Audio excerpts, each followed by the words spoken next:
Hey everyone, welcome to our YouTube channel Dream Insight Classes and today I will discuss Coulomb's law. तो previous video में हमने electric charge के बारे में पढ़ा था कि व्हाट इज इलेक्ट्रिक चार्ज, तो intrinsic property of matter that is called electric charge. और फिर हमने वहाँ से एक फॉर्मूला भी हमने देखा था, क्या था कि क्वांटाइजेशन चार्ज के बारे में। क्वांटाइजेशन चार्ज क्या है, Q is equal to NE। वहाँ से जो हमारा फर्स्ट फॉर्मूला था 12th ऑफ फिजिक्स का, तो Q is equal to NE था। And today I will discuss Coulomb's law कि व्हाट इज कूलम्स लॉ। ठीक है, सो यहाँ से questions state board, CBSE board and other competitive में एक क्वेश्चन फिक्स आता है और यहाँ से एक क्वेश्चन ज़रूर बनता है। ठीक है, तो हम इसके बारे में जानें कि व्हाट इज़ कूलम्स लॉ, कि कूलम्स लॉ क्या होता है। तो यहाँ से क्या है कि चार्ज है वो फोर्स क्रिएट करता है, which force, attractive force and repulsive force. यदि if there one proton, if there one electron, then we will say या they will say attraction each other.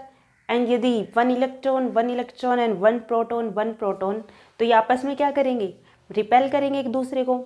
ठीक है, तो ये जो रिपेल करना, ये अट्रैक्ट करना, ये कितनी डिस्टेंस पे करना, तो इसके बारे में कूलम्ब ने एक फॉर्मूला दिया। ठीक है, उसको हम क्या बोलते हैं, कूलम्ब फोर्स। तो वो हम यहाँ से देखते हैं। उससे पहले फर्स्ट ऑफ ऑल हमें पहले डेफिनेशन के बारे में पता होना बहुत ज़रूरी है कि डेफिनेशन क्या है। तो हम एक बार डेफिनेशन को गो थ्रू कर लेते हैं कि व्हाट इज़ कूलम्ब्स लॉ। तो कूलम्ब्स लॉ क्या होता है कि अपने पास दो ऑब्जेक्ट होते हैं, उन पे चार्ज Q1 व Q2, मतलब ये जो चार्ज लगे हुए होते हैं इन पे Q1 एंड Q2, एंड इनके बीच की जो डिस्टेंस है वो क्या है, R। ठीक है, तो यदि हम यहाँ से डेफिनेशन को देखें कि the electric field, the electric force between two charge, कि the electric force between two charge, charge कौन सा है, Q1 and Q2, and object is directly proportional to the product of the quantity of charge and inversely proportional to the square of the separation distance between the two object।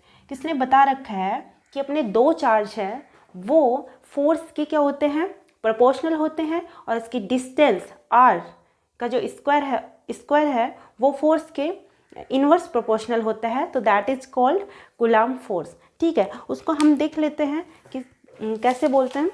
ठीक है, okay guys, तो according to this Coulomb's law कि the जो force है, ठीक है, यहाँ से जो फोर्स है वो प्रोपोर्शनल क्या होता है, Q1 एंड Q2। ठीक है, एंड जो फोर्स है वो डिस्टेंस के क्या होता है, इनवर्सली प्रोपोर्शनल। तो यहाँ से जो फॉर्मूला बनता है वो F proportional to Q1 Q2 upon R², ये अपना फॉर्मूला बनता है कूलम्ब फोर्स का। यहाँ से यदि मैं बात करूँ तो ये अपना हो गया इलेक्ट्रिक फोर्स, या कूलम्ब फोर्स भी बोल सकती हूँ या इसको मैं।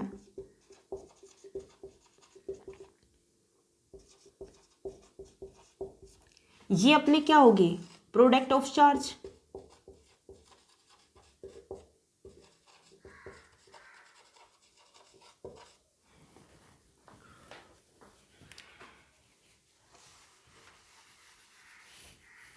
प्रोडक्ट ऑफ चार्ज,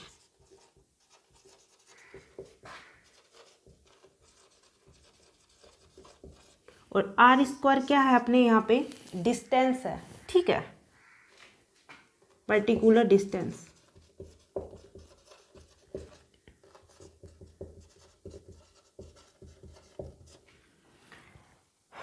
ओके, तो यहाँ पे जो F है वो प्रोपोर्शनल क्या है, product of charge Q1 Q2, and F जो इनवर्स प्रोपोर्शनल किसके है, जो पर्टिकुलर प्रिंट डिस्टेंस है उसके प्रोपोर्शनल, इनवर्स प्रोपोर्शनल है। तो देन ये अपना जो फॉर्मूला है कि F proportional Q1 Q2 upon R², that is coulomb force. अब यहाँ पे आता है कि जो प्रोपोर्शनल है उसको हटाने के लिए हमें कांस्टेंट चाहिए होगा। तो कांस्टेंट, इसको हटाने के लिए हम के कांस्टेंट का यूज करते हैं कि F is equal to k Q1 Q2 upon R square. तो यहाँ पे K है वो हो गया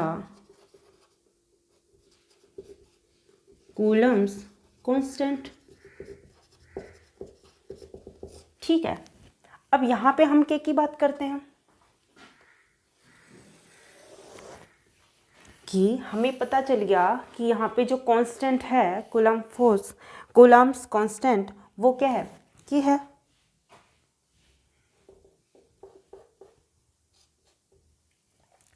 तो यहाँ पे K इक्वल टू, हम K की वैल्यू का पता होना चाहिए कि K इक्वल टू क्या होता है 1/4 एप्सिलॉन नॉट। ये इसकी क्या होगी, K को हम 1/4 एप्सिलॉन नॉट लिखते हैं। देन यहाँ पे इसकी जो वैल्यू है वो होती है 9 × 10⁹ ओके। तो यहाँ पे 9 × 10⁹9 newton metre square upon coulomb square. ठीक है, इसको हम ऐसे लिखेंगे। ओके, अब यहाँ पे क्वेश्चंस बनता है कि एप्सिलॉन नॉट की जो एप्सिलॉन नॉट है, एप्सिलॉन नॉट, ये एप्सिलॉन नॉट है। ठीक है, इसकी क्या वैल्यू होती है, और यहाँ से क्वेश्चन बनता है कि व्हाट इज एप्सिलॉन नॉट। ठीक है, सबसे पहले हम इसकी वैल्यू देखते हैं कि एप्सिलॉन नॉट की वैल्यू क्या है। तो एप्सिलॉन नॉट की वैल्यू है 8.85 × 10⁻12 coulomb square upon newton metre square. Okay, तो इसकी ये वैल्यू होती है। अब हमें बात करनी है, ये आप यहाँ तक नोट कर लीजिए। देन उसके बाद हम एप्सिलॉन नॉट या मीडियम के बारे में हम यहाँ पे डिस्कस करेंगे कि वो क्या होता है। ठीक है, तो इसको आप एक बार नोट कर लीजिए या फिर इसका स्क्रीनशॉट ले लीजिए। ओके, तो यहाँ से एप्सिलॉन नॉट की जो वैल्यू है वो होगी 8.85 × 10⁻12 कूलम्ब स्क्वायर अपॉन न्यूटन पर मीटर स्क्वायर। ठीक है, अब आपके माइंड में क्वेश्चन आएगा कि what is coulomb and coulomb नहीं, जो एप्सिलॉन नॉट। ठीक है, और ये कहाँ से आया।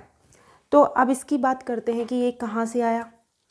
तो सबसे पहले तो हम एप्सिलॉन नॉट को बोलेंगे ये एक परमिटिविटी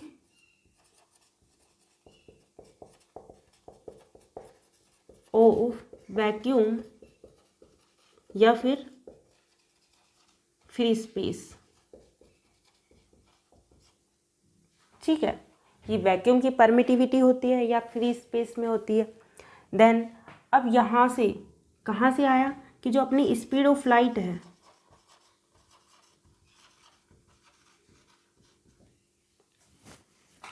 c इक्वल टू क्या होता है 1/√μ0 एप्सिलॉन नॉट। ठीक है, तो यहाँ से जो एप्सिलॉन नॉट है वो तो हो गया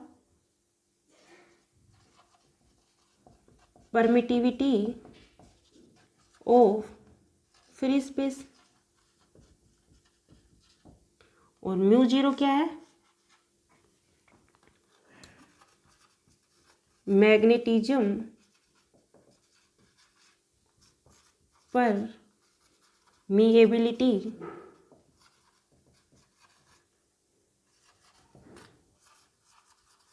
ऑफ फ्री स्पेस। ठीक है, ये हो गया। ठीक है, अब यहाँ से जो μ0 है इसकी जो वैल्यू क्या आएगी 4π × 10⁻⁻7। μ0 की जो वैल्यू है मैग्नेटिज्म परमीबिलिटी में, इसकी जो वैल्यू है 4π × 10⁻⁻7। ये हम मैग्नेटिज्म वाले चैप्टर में पढ़ेंगे, इसको बहुत डीप से थोड़ा अच्छे से पढ़ेंगे कि समझ में आएगा। लेकिन यहाँ से आपको थोड़ा सा हिंट पता चल रहा है कि जो एप्सिलॉन नॉट है कि वो आया कहाँ से आया। ठीक है, यहाँ से जो एप्सिलॉन नॉट की जो वैल्यू है वो क्या है 8.85 × 10⁻12। अब ये जो दोनों वैल्यू हैं, ठीक है, इन दोनों वैल्यू का हम यहाँ पुट करते हैं। ठीक है, तो यहाँ से जो वैल्यू आती है, यहाँ पे कराती हूँ। ठीक है।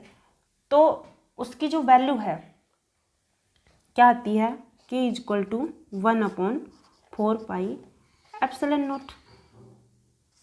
तो k की वैल्यू ये आती है। ओके, अब हम मीडियम की बात करते हैं कि मीडियम में किस तरीके से हम के को लेते हैं, एप्सिलॉन नोट को क्या लेते हैं, ठीक है। तो वो अब हम देखते हैं।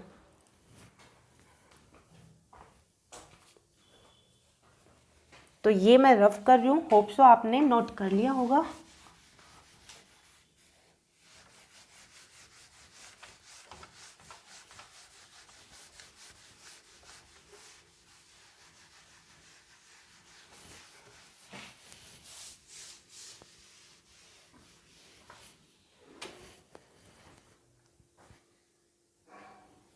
ओके, तो रिफ्लेक्शन इंडेक्शन में बात करें तो यहाँ पे जो नीटा है इक्वल टू 1, ये किस में होगा, एयर में। एयर में इसकी जो वैल्यू होगी वो होगी 1, एंड वाटर में होगी 1.35, एंड गिलास में क्या होगी 1.5।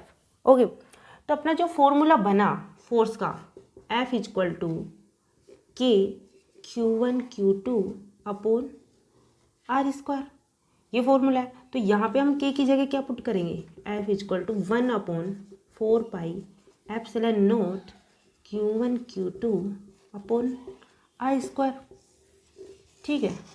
Question number first, this formula is very very important for NEET and JEE या CBSE बोर्ड, state board, because one questions ask always fix from this topic.